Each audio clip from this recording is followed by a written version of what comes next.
Hola, mi nombre es Agustín Sagel, médico veterinario, entomólogo, especialista en investigación agrícola de ARS, USDA.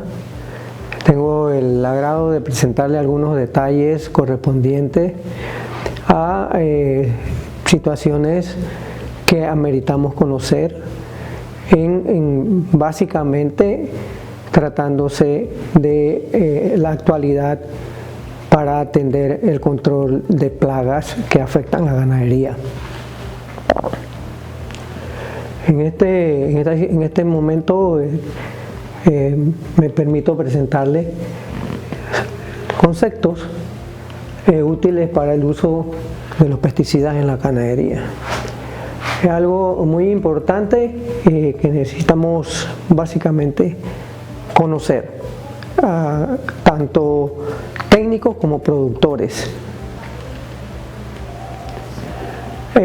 Vamos a enfocarnos en un breve introductorio, algo de conceptos, los criterios de clasificación de los pesticidas,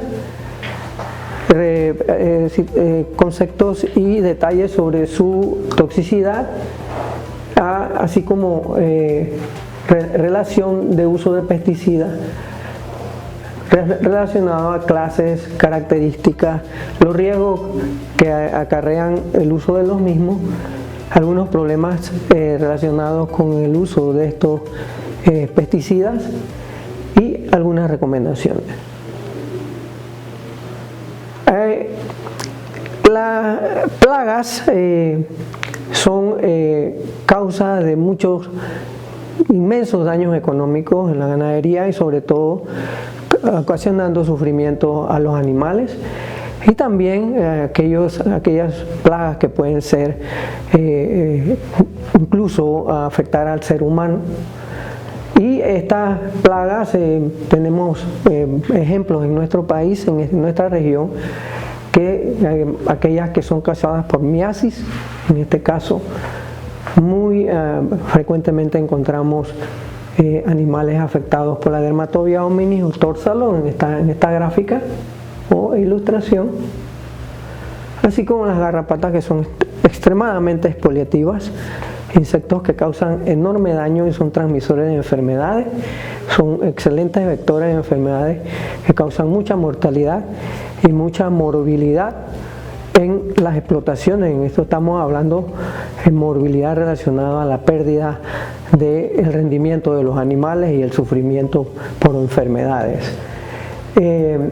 Además, el daño que ocasionan directamente específicamente ya visiblemente a la industria de la piel de los animales en estas explotaciones y en situaciones extremas, la muerte de estos animales y también aquella situación que se da por deficiencia o ineficiencia en el uso o desconocimiento en el uso de los mismos, que trae por consecuencia la resistencia de algunos organismos a adquirir para soportar los pesticidas que se utilicen. Hay muchas, entre otras, que estamos hablando de sujetos de tiro, son aquellos organismos blancos que nosotros queremos tratar o controlar. También ejemplo, la mosca paletera, comúnmente llamada, que es una mosca de la familia Mucidae y su nombre científico es Hematobia irritan, que es una mosca que tiene su ciclo prácticamente encima o muy cercano al animal afectado. En este caso estamos hablando de los bovinos. En la gráfica la presentamos. Una mosca de esas solamente es hematófaga, se alimenta de sangre y solamente abandona el el hospedero o la vaca, o para salir de ahí y depositar sus huevos, que los deposita en las heces. Ahí se desarrollan sus inmaduros.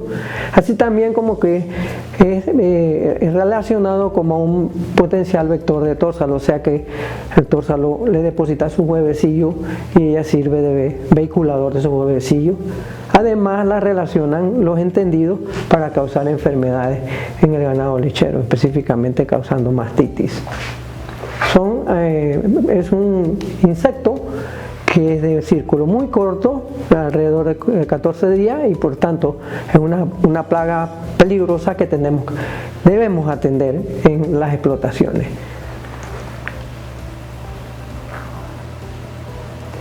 Tenemos una foto, un animal en su lomo, que es regularmente la región que afecta la mosca paletera. Le gusta posarse en la parte dorsal de los animales y en grandes poblaciones, por lo tanto causa bastante molestia y también expolia, obteniendo bastante sangre por su característica de chupadora en la piel de los animales. Así como también, si hablamos de tórsalo les mencioné anteriormente, es una plaga que no solamente afecta a la ganadería, sino que tal vez causa mucho pánico en algunas personas que desconocen su parasitosis, y también algunas veces obtienen, son infestados,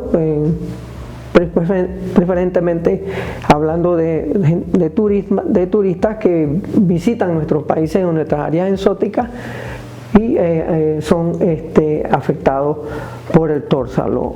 Y además se han dado casos extremos que han causado muerte por algunas situaciones, como ejemplo una que fue relacionada en Brasil hace varios años, donde a través de la fontanela de un bebé, la larva penetró a través de la piel y logró entrar al encéfalo, causando la muerte del paciente.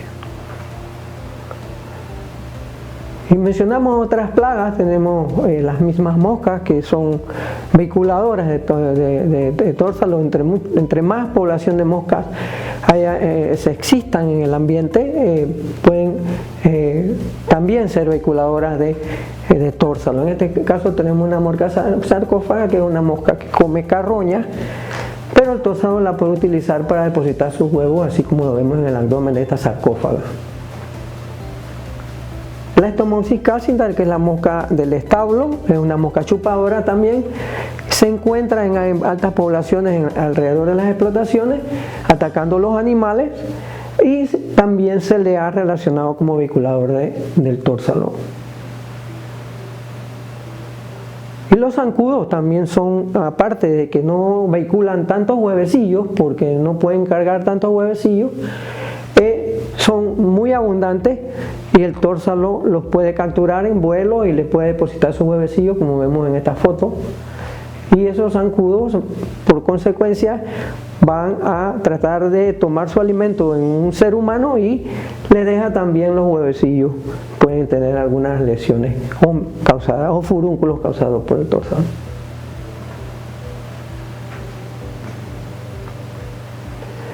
Entre otras plagas también tenemos los tábanos.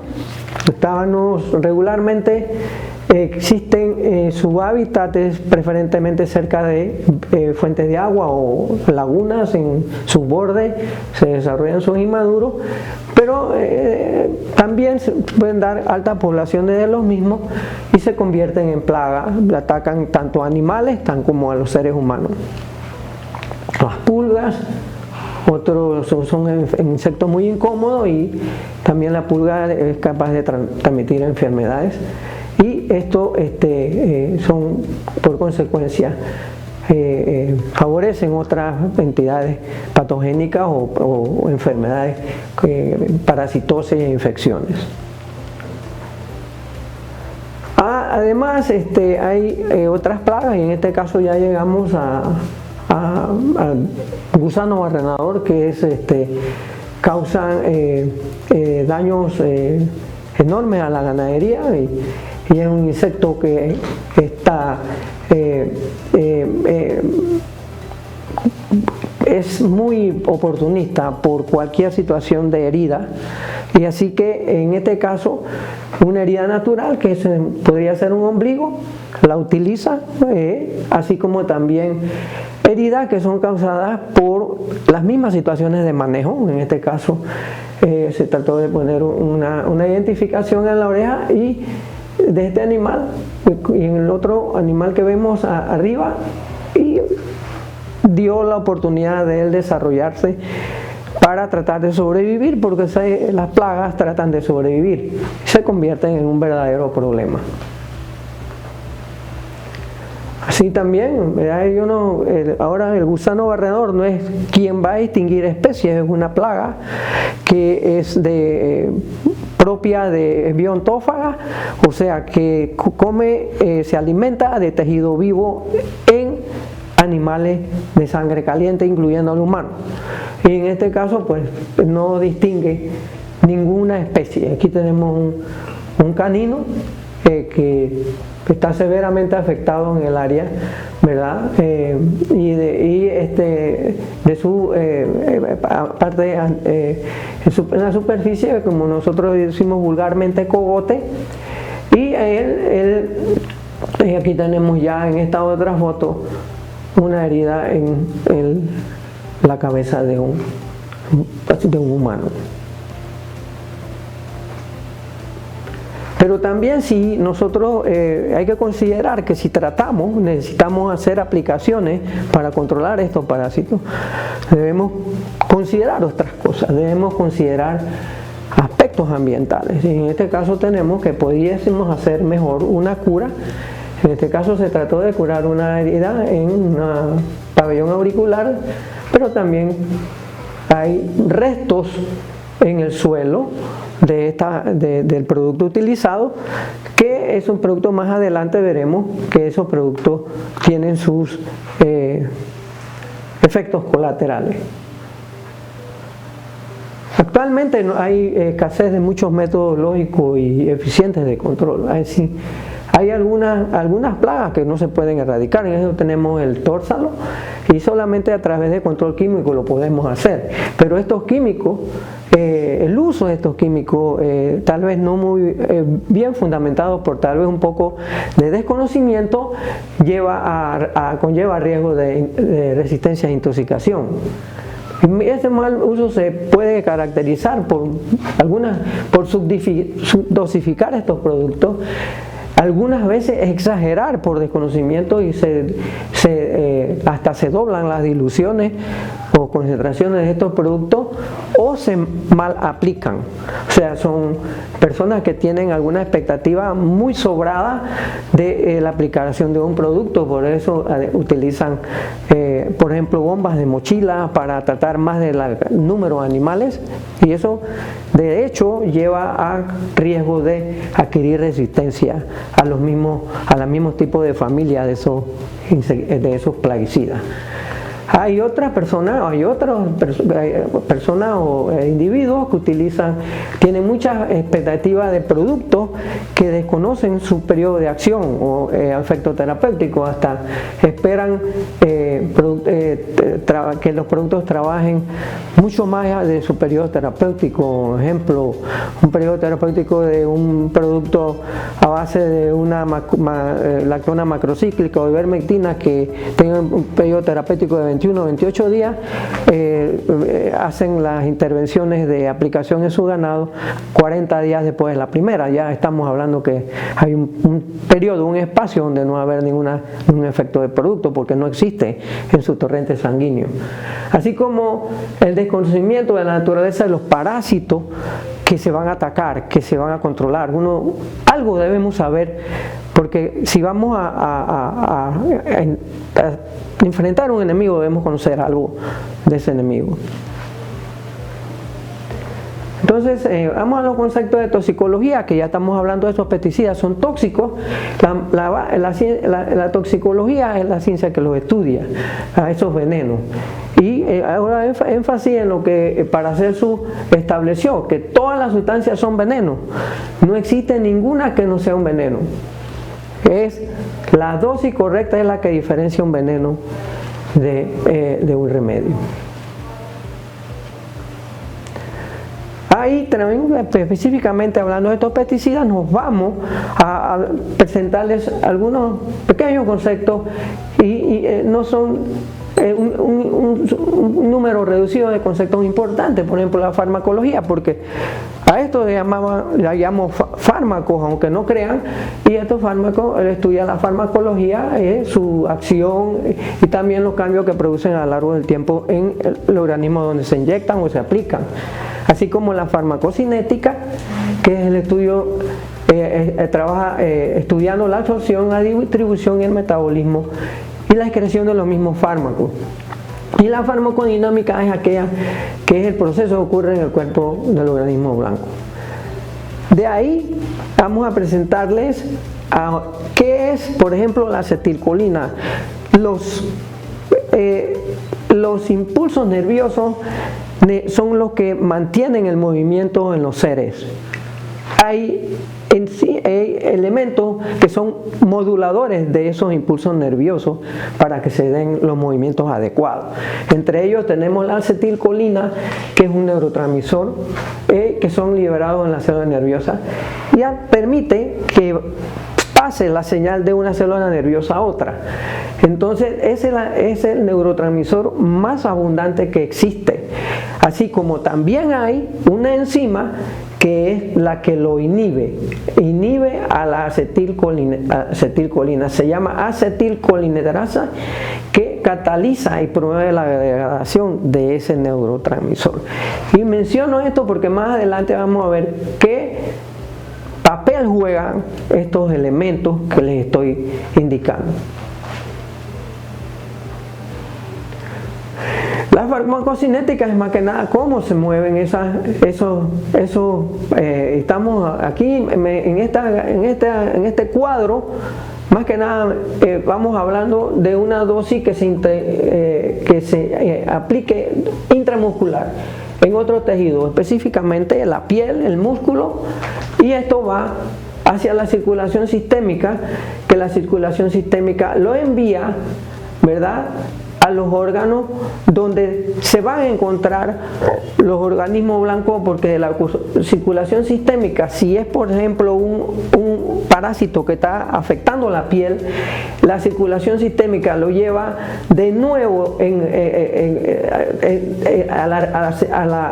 a través de la circulación, después de haber retornado a la gran circulación, lo lleva nuevamente al órgano, a los objetivos blancos, que son los que están chupando o están comiendo de los tejidos. En este caso estamos hablando de los insectos chupadores o de los que causan miasis, en este caso gusano barrenador.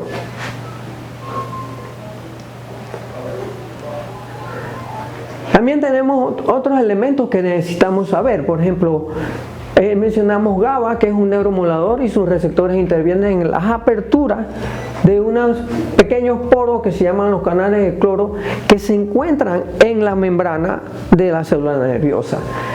Y esos, así como también existen los canales de cloro, que son proteínas que permiten el paso de iones. Para que se den los impulsos nerviosos, eso es un impulso eléctrico, se necesitan iones negativos y positivos que se intercambian en la membrana, se necesitan esas porosidades y esos intercambios de iones sean intercambios de iones correctos para que el impulso nervioso fluya de una célula nerviosa a otra y se promueva el movimiento o la acción que se necesita llevar para el organismo vivo. En este caso tenemos GABA, aquí lo tenemos en este esquemita mencionado GABA, que es el ácido gamma aminobutírico, y ese GABA es muy importante porque van adelante a entender por qué les menciono yo esto, así como los canales de cloro que los vemos aquí, y aquí está otro receptor de GABA. Así como también es bueno hacerles de conocimiento elementos como la barrera hematoencefálica. La barrera hematoencefálica existe en los mamíferos. Y eso es una pequeña capa de células endoteliales. Sí, estamos viéndola.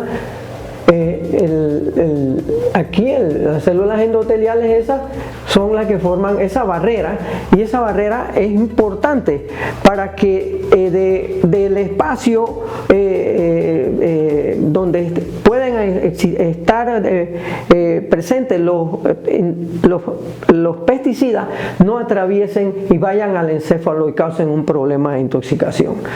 Y esta barrera hematoencefálica no existe en los insectos, por eso que hay algunos productos que tienen márgenes de seguridad un poco más amplios cuando son aplicados para los mamíferos. Para los insectos serían bastante fatales. Aquí es bueno también un pequeño esquema de lo que es una conexión entre células nerviosas. En esto es una sinapsis. Hay una neurona emisora y una receptora, y hay un espacio entre las dos donde se pasan las señales a través de neuromoduladores que son secretados en estas ampollas o lo que existe, vesículas que existen en la célula, la neurona emisora. Este espacio entre neuronas se llama espacio sináptico, y ahí es donde actúan muchos elementos de los cuales les mencioné hace poco, y de ahí viene el mecanismo de acción que tienen algunos de los pesticidas que nosotros podemos mencionar. Aquí en esta ilustración le metemos una célula nerviosa. Aquí tiene su axón, que es la fibra, y tiene a la parte terminal, que son donde se conecta con la otra neurona receptora, y de ahí entre ellas dos sería el espacio sináptico. Este es el núcleo de la célula. Aquí tenemos, abajo tenemos lo que llamamos los canales de potasio, canales de sodio, ¿verdad? Y ahí los positivos y los negativos que ellos mantienen la carga eléctrica para que el impulso se vaya transmitiendo en una dirección.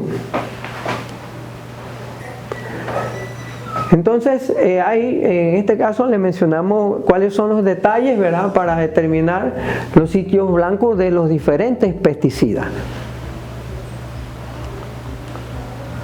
Así como primariamente le presentamos la toxicidad de algunos compuestos.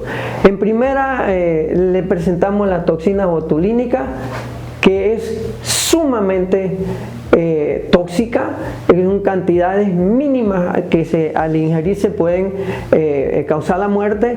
0.0014 miligramos por kilo son suficientes para causar la muerte, ¿sí? Así como también hay algunos otros elementos que son considerados venenos. En este caso, si llegamos a dosis letales de 50, que es la dosis letal 50, DL50, es la dosis que mata el 50% de la población expuesta.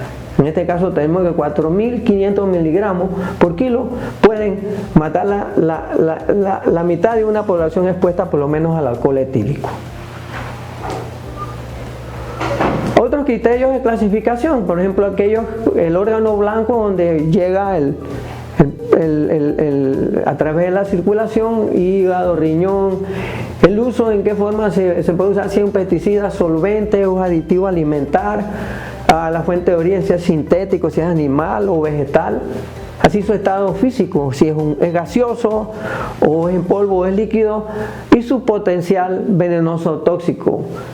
Aquí, por ejemplo, tenemos esos potenciales tóxicos, y estamos hablando de aquellos que se consideran que no tienen ninguna toxicidad, aquellos que pueden ser ingeridos en 15 gramos por kilo o más de un cuarto.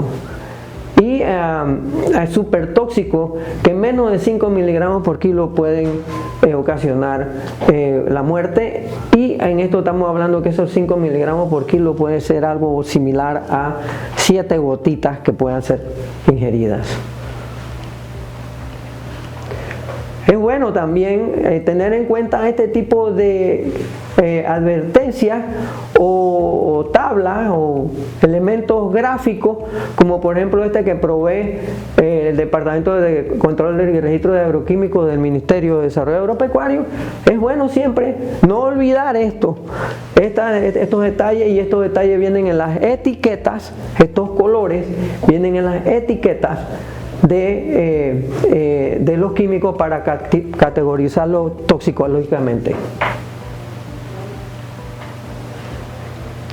Ahí también podemos mencionar los LMR, que son los límites máximos de residuos permisibles a través del Código Alimentario.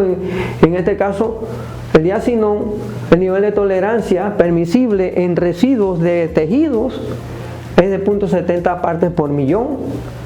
La ivermectina en 15 partes por millón, y el diclorvos en 0.02, o sea que es muy poco lo que es permisible que vaya en residuos. O sea, ¿qué quiere decir? Es bastante tóxico. Aquí tenemos el modo de acción bioquímico de estos pesticidas. Tenemos moduladores en los canales de sodio, ya se los mencioné en unas ilustraciones anteriores, así como también antagonistas de los canales de cloro, inhibidores de la acetilcolinesterasa, que esa acetilcolinesterasa es la enzima que cataliza o inhibe o deshace, en otros términos, la acetilcolina, que es el neuromodulador. Si no existiese acetilcolinesterasa, que funciona como una boya, si no pasaría demasiado acetilcolina y se va a colapsar el impulso nervioso en una dirección y el organismo expuesto muere por parálisis. En estos casos también tenemos activadores del canal de cloro, y a otros también la hormona juvenil, que son sustancias que simulan una hormona que es secretada en glándulas en los insectos y no les permite que completen su desarrollo. Continuamos.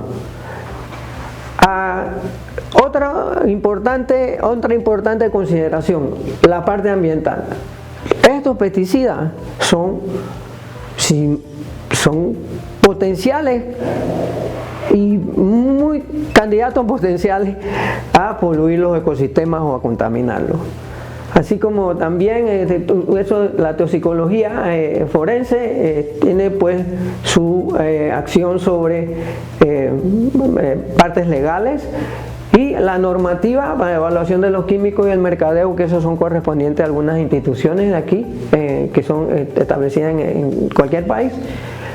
Pero lo que sí, los pesticidas son venenos necesarios. Eso sí es importante considerarlo.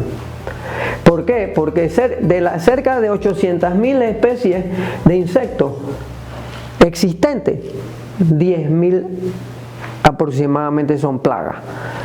Así que tengan idea de que la malaria, antes de que existiesen los insecticidas, más de 6 millones de personas morían por año.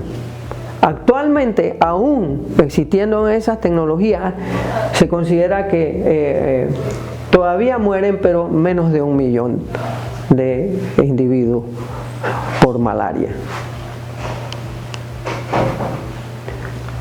El riesgo de los pesticidas en este caso son ¿por qué nos vamos a que afectan el medio ambiente? Porque no son específicos. Esos pesticidas se aplican en X o Y región o zona o periferia, como se quiera llamar, o explotación, pero no va a discriminar. Si se va a encontrar con alguna especie benéfica que está en los alrededores o cerca de las poblaciones de las plagas, donde las personas o quienes quieran controlarlas pueden desaparecer. Tenemos por ejemplo los polinizadores, que son especies muy benéficas, pueden también ser afectados. Y Y esto es controversial y político, que se tiene que jugar el costo-beneficio, en este caso beneficio versus perjuicio. Como les dije, el pesticida es un veneno económico. Es un compuesto químico para controlar, prevenir, destruir, repeler o mitigar plagas. Y los nombres comunes son seleccionados, por ejemplo, por organismos como la Sociedad Entomológica de América. Y en ese caso, por ejemplo, un principio activo es diclorbos, y hay nombres comerciales, por ejemplo, como Nuban.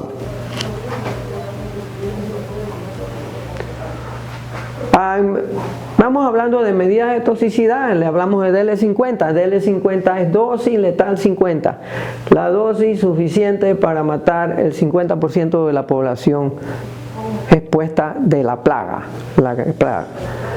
En este caso es microgramos por kilogramos en insectos es medida.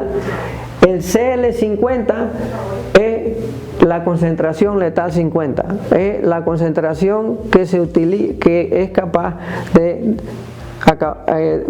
matar el 50% de la población a la cual es expuesto las plagas. La TL50 es el tiempo letal, es el tiempo en el cual el 50% de la población muere, y el KD50 es una medida que es el knockdown 50, que es aplicada para piretroides.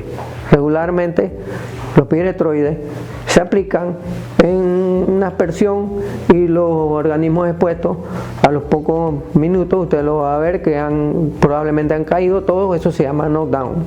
Si la dosis, probablemente haya una subdosificación de ese piretroide que se está aplicando, puedan caer, pero tal vez no morir. Así que es bueno estimar y conocer cuáles son las dosis requeridas para aplicar el producto.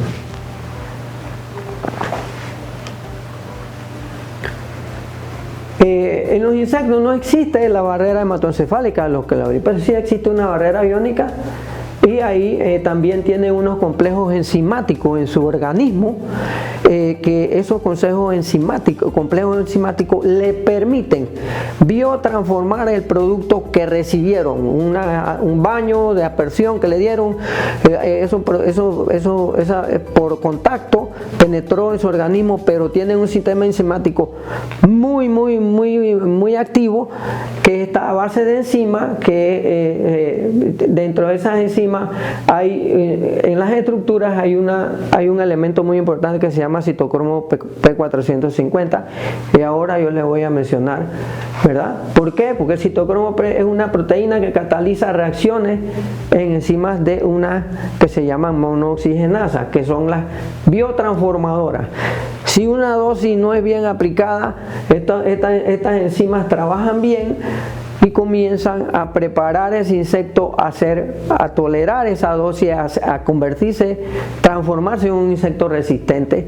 Sus genes ya van a ser resistentes y lo van a transmitir a sus generaciones subsecuentes. Entonces, ese citocromo P450 es importante conocerlo. Forma parte de las monooxigenasas, estas enzimas, pero hay unos elementos que son potenciadores de los piretroides o de los derivados de los piretroides, que se llama butóxido de peronilo, que es un sinergista, potencia al plaguicida utilizado porque bloquea al citocromo P450. Por lo tanto, la monooxigenasa no puede trabajar y el producto es efectivo. Tenemos otros pesticidas como los organoclorados. Estos organoclorados, uno de los más famosos, o el DDT, ya son prohibidos por su efecto de residualidad en el medio ambiente, ocasionaban bastante daño. Muy persistente en la ecología. Hay otra familia de pesticidas que son los carbamatos. En este caso tenemos mención el carbaril, que son insecticidas de amplio espectro. No son específicos, ya les dije, pueden afectar la ecología también. Solubilidad en agua no es tan soluble, tenemos que 40 miligramos por litro significa que no es tan soluble en agua. pero también puede ser usado como molucicida y ascaricida, o sea, contra caracolitos y ácaros. Vienen diferentes presentaciones. Ahí vemos los efectos del carbaryl en el ambiente, en la parte ecológica. Para aves se considera que no es muy tóxico, más de 2000 miligramos por kilo son tolerados por las aves, pero en los organismos acuáticos ya es moderadamente. Pero es de bastante riesgo para insectos benéficos, incluyendo específicamente y principalmente las abejas. Y vamos a hablar de cómo se degrada. En el suelo tiene una vida media de 7 a 14 días en suelos franco-arenosos. Tenemos que también tener idea de qué suelo tenemos nosotros cerca. Y de 14 a 28 días en franco-arcilloso, que son la mayoría de los suelos que hay. Entonces, en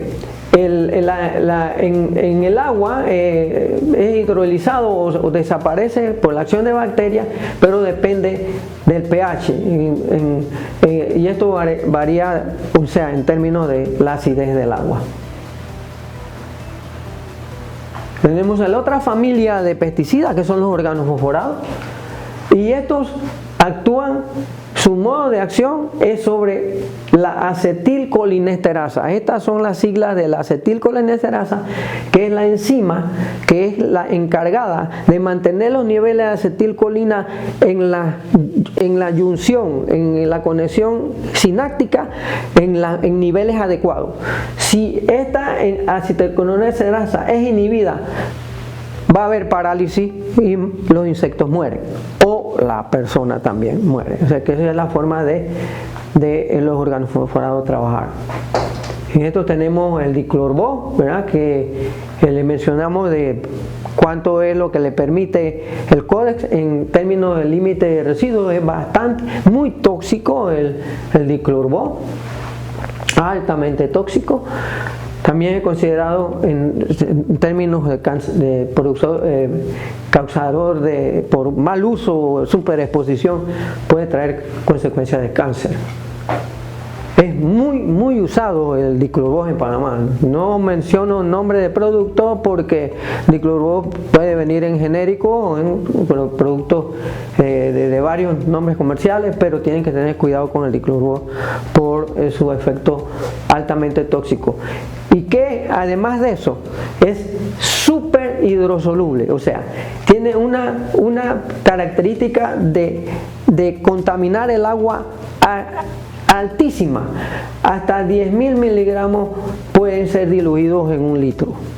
O sea que el agua expuesta a diclorvos es un agua, lo que nosotros queremos al suelo que tenga diclorvos, o en una corriente de agua que pongamos contenedores o frascos con diclorvos, vamos a causar un daño ecológico bastante considerable. Aquí tenemos efectos ecológicos. Estamos hablando de uno en aves altamente tóxico, y en organismos acuáticos no se acumula en peces, pero es súper tóxico para las abejas. La degradación en suelo es de baja persistencia en el suelo, vida media alrededor de 7 días, y no, o sea, en este caso que su absorción con D, absorbe, no es muy larga en el suelo. Y su volatilización en agua es muy lenta, o sea, contamina el agua pero se volatiliza muy lentamente en el agua. Puede permanecer en río hasta 57 días y 400 días contaminando los estanques. Tenemos dentro de organofosforados también se encuentra el metrifonato o triclofón. Y vámonos a la degradación. Se puede utilizar como mosquicida y vermífugo, y es de toxicología que puede ir por vía oral moderada o dérmica, y su metabolismo de excreción es de 12 horas. En un 70-80% la dosis es degradada en esas 12 horas. La degradación en el suelo es bastante rápida en suelos aereados, de 3 a 27 días. Y cuando se descompone, puede traer, el metabolito es diclorbo y son altamente solubles en agua. Imagínense la solubilidad, 120.000 miligramos por litro. O sea, es bastante cantidad del producto que puede diluirse en un litro. Pero estamos hablando que se puede mantener contaminando aguas hasta 526 días. Eso es súper contaminante de las aguas. El uso adecuado de estos pesticidas es muy importante. El Cumafos es otro orgánulo fosforado trae como advertencia siempre, cuidado que es un veneno, es clase 2, o sea que bastante tóxico y causa, ¿verdad?, una toxicidad muy alta por ingestión. En aves es muy tóxico para aves y en los organismos acuáticos más que nada invertebrados es bastante tóxico, bastante letal. Pero para las abejas es moderadamente. Así que es consideran ligeramente peligroso para los insectos benéficos. Y en el suelo su persistencia es baja. O sea, ¿por qué? Porque estamos hablando, no contamina las aguas. O sea, no se hidroliza en agua, es insoluble en agua. Tenemos también el diacinón. Y en el diacinón, más que nada, venimos y aparecen trazas en leche después de 24 horas por aplicación. Tengan cuidado cuando ordeñan los animales. En la ecología, las aves son muy susceptibles al diacinón y es de muy baja persistencia en el suelo. Su absorción es hasta de 1000 y su hidrosolubilidad es baja, un 40 miligramos por litro. También tenemos la lactonas macrocíclicas, en este caso mencionamos la ivermectina, y la ivermectina, su modo de acción, ¿verdad?, es más que nada sobre el sistema GABA que mencioné anteriormente, que es un neuromodulador del espacio sináptico. Entonces, si esos receptores GABA abren los canales de cloro que permiten, ¿verdad?, el flujo de iones para que se dé la conducción del impulso nervioso, pero una vez esto inhibido por causa de la ivermectina, el impulso nervioso se suspende por despolarización, hiperpolarización de la membrana y los animales mueren paralizados. También tenemos la cipermetrina que actúa interfiriendo los canales de sodio que le mostramos en la gráfica. Por lo tanto, no hay buen flujo de iones y hay parálisis porque no hay conducción del sistema nervioso adecuadamente. Es muy tóxico. Las cipermetrinas son muy tóxicos para los peces. En aves no es considerado tóxico, tiene alta toxicidad para las abejas. En su degradación en el ambiente, en el agua, se hidroliza bastante lento, hasta en 50 días. Pero su absorción en el suelo, se absorbe al suelo, el suelo se contamina, tiene una absorción muy alta, hasta de 100.000 niveles. Entonces, algunas recomendaciones que si hacemos para el uso de pesticidas. Si usamos, por ejemplo, tenemos la preocupación de tener una de las plagas más peligrosas como la garrapata, se puede considerar un manejo integrado de plagas, en este caso rotando pasto o modificando el hábitat que pueda favorecer la población de garrapata, así como tratamientos estratégicos donde se debe rotar y evaluar los productos que vamos a utilizar, y esta rotación la hacemos por familia, como le hablamos anteriormente. Familias son los piretroides, los órganos fosforados, las lactonas macrocíclicas, en este caso las ivermectinas, los fenilpirazoles. Todas esas son familias, no nombres comerciales. Debemos cambiar por familia. Si tenemos algún desconocimiento de lo que es una familia, podemos preguntarle a gente que nos pueda ayudar. En este caso también tenemos, ya hablando de actualidad, que tenemos una reinfestación en el área de Panamá y países vecinos del gusano barrenador. Y tenemos aquí en esta gráfica un huevecillo que están comenzando a romper o eclosionar. Y es importante saber más o menos cómo se comporta el gusano en la herida. El gusano barrenador, la mosca deposita sus huevecillos en el borde de la herida y la larvita en poco tiempo, en menos de 24 horas, eclosiona y comienza a devorar el tejido vivo y convertirse posteriormente, desarrollarse a larva 2, que va barrenando hasta lograr, si no es tratada la herida a tiempo, hacer un verdadero barreno, un orificio donde comienza a tener una herida más profunda y se localiza, así como en esta gráfica concéntrica, donde esas heridas necesitan unas características de humedad, de calor y de madurez para que sean propias para atraer la mosca a deposite sus huevecillos. Para larva 3, o las larvas bien desarrolladas, si encontramos una gusanera bien ya instalada, podemos utilizar matagusanos que sean en presentación líquida.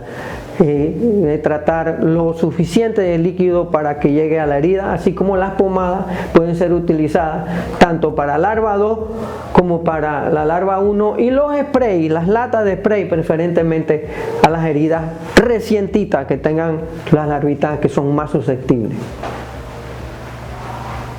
Y actualmente las condiciones de laboratorio, las condiciones que existen actualmente en nuestro ambiente favorecen que puedan darse ciclos del gusano barrenador un poco mucho más acelerados. En este caso tenemos trabajos anteriores de investigaciones han demostrado que temperaturas arriba de los 32 grados favorecen a que una mosca de gusano barrenador deposite sus huevecillos, alcance su madurez de depositar sus huevecillos hasta en 4 días.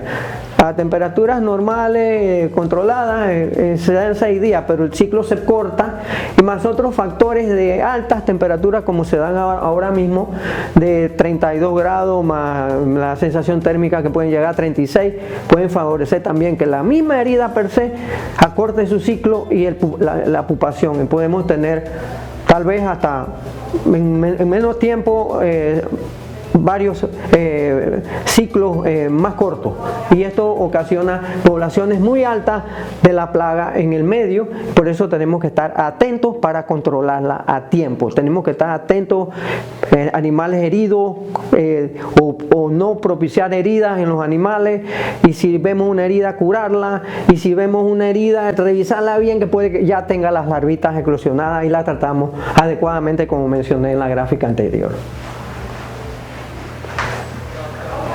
También tenemos que considerar, ¿verdad?, el efecto de resistencia, eficiencia.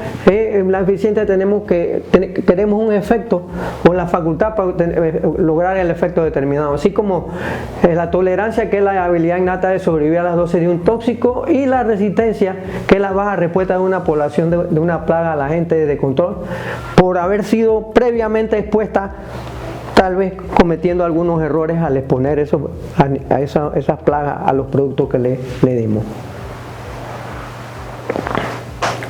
Así que, como ya habíamos hablado, la alternabilidad es propicia para resistencia.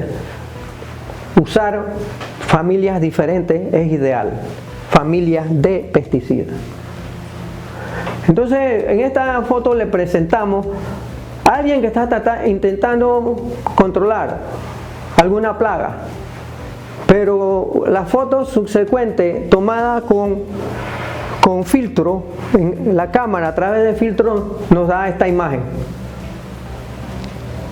Estamos tratando de desprendernos o eliminar la plaga, pero probablemente también queremos nosotros desaparecer, porque toda esta nube aquí es puro plaguicida. COPEG estamos para apoyar y comprometidos con la detección temprana y prevención del gusano barrenador del ganado.